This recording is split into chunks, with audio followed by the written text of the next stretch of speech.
না একটু দাঁড়ান একটু দাঁড়ান।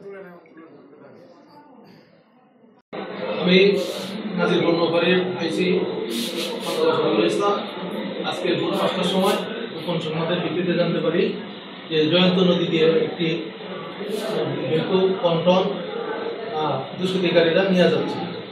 এই সংবাদ পাই আমি আমার সঙ্গীয় সহ দুষ্কৃতিকারীদের ধাওয়া করে মোলাদি থানাধীন কাজিরচর ইউনিয়নের বালিমর্দন ঘাটের পাশে আমরা যাইয়া দুষ্কৃতিকারীদের আটক করি। আমাদের উপস্থিতি টের পাইয়া ওই দুষ্কৃতিকারীরা নৌকা থেকে নদী পার হইয়া গ্রামে চলে যায়।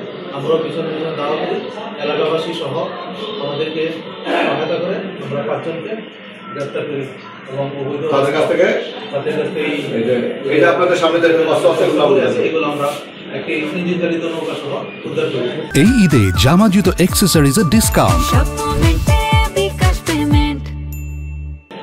এবং তাদের যে বেকু এবং কন্ট্রোল নিয়ে আসছে ওইটা আমরা উদ্ধার করি। এখানে অস্ত্রীয় অস্ত্র আছে, চাপাতি আছে, রামদা আছে এবং হুকি স্টিক আছে, লাঠি আছে, লোহার পাইপ আছে, তারপর আপনার পাইপ গান, কাটা রাইফেল, তারপর কিছু কার্তুজ, গোলা বারুদ। এখন আপনার পরবর্তী পদক্ষেপটা কি নেবেন?